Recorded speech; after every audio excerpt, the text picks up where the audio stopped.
નમસ્કાર મિત્રો, learning જીકેની YouTube ચેનલમાં આપ સૌ મિત્રોનું સ્વાગત છે. ટાટ હાયર સેકન્ડરી અને સેકન્ડરીની અંદર ગુજરાતી વિષયની અંદર પૂછાતા નિબંધમાં આપ સમક્ષ એક આજે નિબંધ રજૂ કરું છું. નિબંધનો મુખ્ય ટોપિક છે પર્યાવરણનું જતન એ આજની તાતી જરૂરિયાત. મિત્રો, આ વિડીયો જોયા પછી આ ટોપિક ઉપર પોતાની રીતે પણ સ્વયં લખવાનો અચૂક પ્રયત્ન કરજો. સૌપ્રથમ નિબંધની શરૂઆત કરી છે સંસ્કૃત એક પંક્તિથી. માતા ભૂમિ પુત્રો અહમ પૃથ્વ્યાહ. પૃથ્વી અમારી માતા છે અને આપણે તેના સંતાનો છીએ. એ સિવાય એક અંગ્રેજીની પંક્તિ, save a nature today, secure tomorrow forever. ત્યારબાદ પ્રસ્તાવના. આજનો યુગ એ વિજ્ઞાન અને ટેકનોલોજીનો યુગ કહેવાય છે. માનવે વિકાસના નામે અનેક શોધો કરી છે અને જીવનને વધુ સુખમય બનાવવાનો પ્રયત્ન કર્યો છે. પરંતુ વિકાસની દોડમાં માનવજાતને કુદરતનું અતિશય શોષણ કર્યું છે. વૃક્ષોની કપાત, ઔદ્યોગિક પ્રદૂષણ, વાહનોનો વધતો ઉપયોગ, પ્લાસ્ટિકનો બેફામ વપરાશ અને કુદરતી સંસાધનોનો બગાડ, આ બધાએ પર્યાવરણને ગંભીર નુકસાન પહોંચાડ્યું છે. આજે વિશ્વ ગ્લોબલ વોર્મિંગ અને ક્લાઇમેટ ચેન્જ અને પ્રદૂષણ જેવી સમસ્યાઓથી જે છે એ પૃથ્વી જે છે, પર્યાવરણ જે છે એ પીડાઈ રહી છે. તેથી પર્યાવરણનું જતન કરવું એ આજનો સૌથી મોટી અને તાત્કાલિક જરૂરિયાત બની ગઈ છે. પર્યાવરણ એટલે શું? તો કે આપણી આસપાસ રહેલી હવા, પાણી, જમીન, વૃક્ષો, પશુ પંખીઓ, નદીઓ, પર્વતો, સમગ્ર કુદરતી તત્વોનું એકીકૃત સ્વરૂપ એટલે કે પર્યાવરણ. માનવ જીવન સંપૂર્ણ રીતે પર્યાવરણ ઉપર આધારિત છે.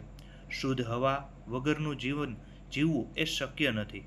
પાણી વગર જીવન અધૂરું છે અને જમીન વગર ખેતી શક્ય નથી. તેથી પર્યાવરણ એ માનવ જીવનનો આધાર સ્તંભ છે. પર્યાવરણનું મહત્વ. પર્યાવરણ એ પૃથ્વીના દરેક જીવ માટે જીવનદાતા સમાન છે.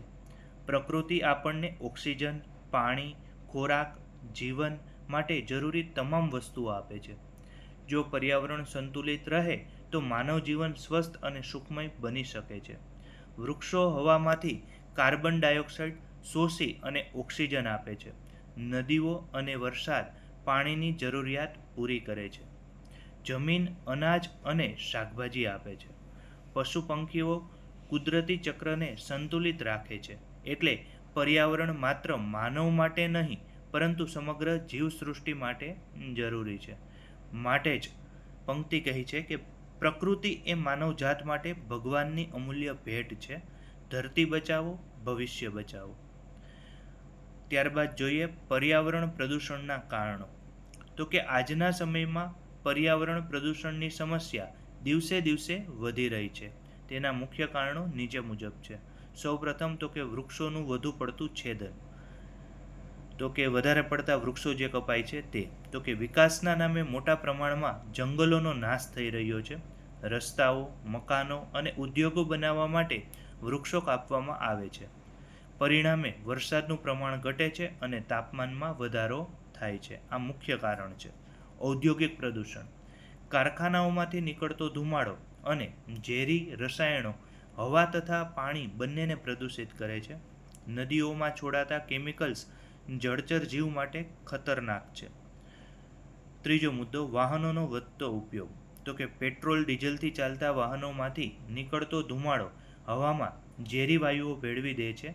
શહેરોમાં વધતા વાહનોને કારણે હવા પ્રદૂષણ ગંભીર સમસ્યા બની છે. પ્લાસ્ટિકનો વધુ પડતો ઉપયોગ. ચોથો મુદ્દો તો કે પ્લાસ્ટિક એ કુદરતી રીતે નાશ પામતું નથી. લોકો બેફામ રીતે પ્લાસ્ટિકનો ઉપયોગ કરે છે અને કચરો ફેંકી દે છે. પરિણામે જમીન અને પાણી બંને પ્રદૂષિત થાય છે. ત્યારબાદ પાંચમો મુદ્દો છે વસ્તી વધારો. તો કે વસ્તી વધતા રહેણાંક, વાહન વ્યવહાર અને ઉદ્યોગોની જરૂરિયાત વધી રહી છે. તેથી કુદરતી સંસાધનો ઉપર ભાર વધે છે. પર્યાવરણના વિનાશના અનેક ગંભીર પરિણામો તેમાં જોવા મળે છે. જેમ કે છે ગ્લોબલ વોર્મિંગ. હવામાં કાર્બન ડાયોક્સાઇડનું પ્રમાણ વધવાથી પૃથ્વીનું તાપમાન વધી રહ્યું છે. આ સ્થિતિને ગ્લોબલ વોર્મિંગ કહેવામાં આવે છે. હવામાં અસંતુલન. તો કે અનિયમિત વરસાદ, અતિશય ગરમી, પૂર, વાવાઝોડા, દુષ્કાળ જેવી કુદરતી આફતો વધી રહી છે. આરોગ્ય પર અસર. પ્રદૂષિત હવા અને પાણીના કારણે શ્વાસની બીમારીઓ, દમ, કેન્સર, ત્વચા સંબંધિત રોગો વધી રહ્યા છે. પાણીની અછત. તો કે નદીઓ અને તળાવો પ્રદૂષિત થતાં શુદ્ધ પાણીની સમસ્યા ગંભીર બની રહી છે. ત્યારબાદ તો કે જીવસૃષ્ટિ ઉપર ખતરો. તો કે ઘણા પશુ પંખીઓ, જળચર પ્રાણીઓ લુપ્ત થવાના આરે છે અને પર્યાવરણનું અસંતુલન સમગ્ર જીવનચક્રને અસર કરે છે. આ 5 મુખ્ય બાબતો છે. ઉપરના 5 બાબતો વસ્તી વધારા સુધીનો જે ભાગ છે. એ સિવાય પર્યાવરણના વિનાશના કયા પરિણામો આવે છે, તો એમાં ગ્લોબલ વોર્મિંગ લખી શકાય, હવામાં અસંતુલનપણું, આરોગ્ય પર અસર, પાણીની અછત અને જીવસૃષ્ટિ ઉપર ખતરો. આ મુખ્ય મુદ્દા તરીકે આપણે ટાંકી અને વધારે આની અંદર આપણે લખી શકીએ એમ છીએ.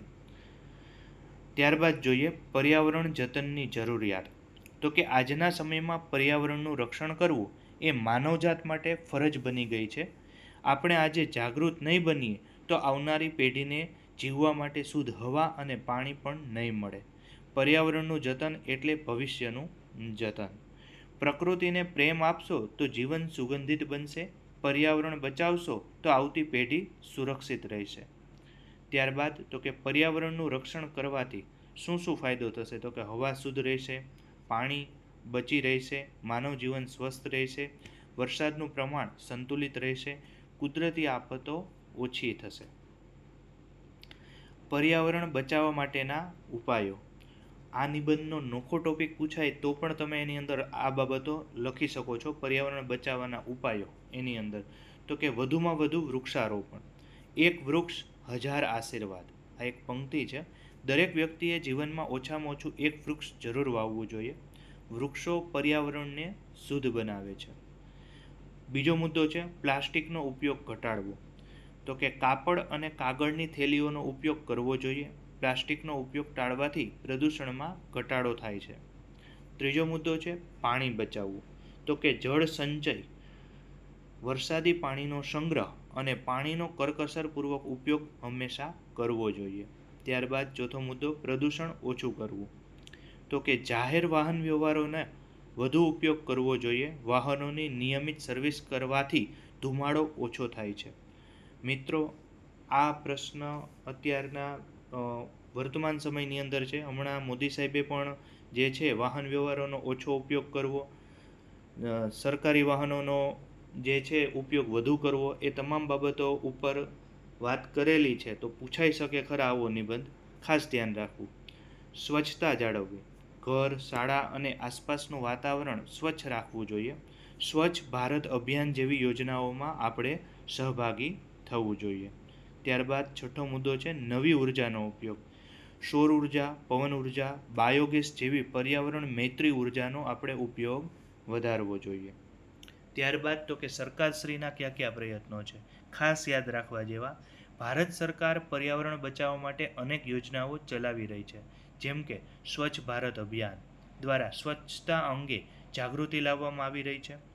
નમામિ ગંગે યોજના દ્વારા નદીઓ શુદ્ધ કરવાની કામગીરી શરૂ થઈ રહી છે. વન મહોત્સવ દ્વારા વૃક્ષારોપણને પ્રોત્સાહન આપવામાં આવ્યું છે. પ્લાસ્ટિક પર પ્રતિબંધ લાદવાનો પ્રયત્ન પણ થઈ રહ્યો છે. ગુજરાત રાજ્યમાં પણ સુજલામ સુફલામ યોજના અને વિવિધ વૃક્ષારોપણ અભિયાન દ્વારા પર્યાવરણ રક્ષણ માટેના પ્રયત્ન થઈ રહ્યા છે. વિદ્યાર્થીઓની શું ભૂમિકા છે, તો વિદ્યાર્થી છે એ દેશનું ભવિષ્ય છે. તેઓને પર્યાવરણ બચાવવા મહત્ત્વની ભૂમિકા ભજવી શકે છે. શાળામાં વૃક્ષારોપણ કરાવવું જોઈએ, પ્લાસ્ટિકનો ઉપયોગ ટાળવો જોઈએ, સ્વચ્છતા અભિયાનની અંદર જોડાવવું જોઈએ, પાણી અને વીજળીનો બગાડ અટકાવવો જોઈએ અને લોકોને જાગૃત કરવા જોઈએ. વિદ્યાર્થીઓ જો જાગૃત બનશે તો સમાજમાં સારો એવો સંદેશો જશે. ત્યારબાદ આજના સમયમાં પર્યાવરણની સ્થિતિ. આજે દુનિયાના મોટા શહેરોમાં પ્રદૂષણનું પ્રમાણ સતત વધી રહ્યું છે. હિમાલયના ગ્લેશિયરો ઓગળી રહ્યા છે. સમુદ્રનું જળસ્તર વધી રહ્યું છે. ગરમીનું પ્રમાણ દર વર્ષે વધી રહ્યું છે. વિશ્વમાં ક્લાઇમેટ ચેન્જ અંગે ચિંતા વધી રહી છે. યુનાઇટેડ નેશન્સ અને વિવિધ દેશો પર્યાવરણ બચાવવા માટેની ચર્ચાઓ તેમજ વિવિધ કરારો MOU કરી રહ્યા છે. તાજેતરમાં તાજેતરના વર્ષોમાં ભારતમાં પણ ગરમીના નવા રેકોર્ડ બની રહ્યા છે. અનિયમિત વરસાદ અને વાવાઝોડા જેવી સમસ્યાઓ વધી રહી છે. આ બધું માનવજાત માટે ચેતવણી સમાન છે. જનજાગૃતિની જરૂર. તો કે પર્યાવરણ બચાવવા માટે માત્ર સરકાર પ્રયત્નો પૂરતા નથી. દરેક નાગરિકે પોતાની જવાબદારી સમજી અને તેમાં નાના નાના પગલાઓ જે ભરે અને એના કારણે મોટા તેવા ફેરફારો ભવિષ્યની અંદર વ્યક્તિ દ્વારા આવી શકે. જેમ કે પાણી બચાવો, વૃક્ષો વાવો, પર્યાવરણ મૈત્રી વસ્તુઓનો ઉપયોગ કરો, વીજળી બચાવો, કચરો અહીં તહીં ત્યાં ફેંકવો નહીં. આવી સામાન્ય બાબતોનું જો વ્યક્તિ વ્યવસ્થિત ધ્યાન આપે તો પણ પર્યાવરણને બચાવવામાં મદદરૂપ થઈ શકાય છે.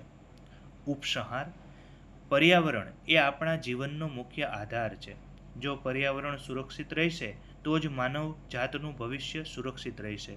વિકાસ જરૂરી છે, પરંતુ એવો વિકાસ જોઈએ જે કુદરતને નુકસાન ન પહોંચાડે. આજે સમગ્ર વિશ્વ પર્યાવરણ સંકટનો સામનો કરી રહ્યું છે.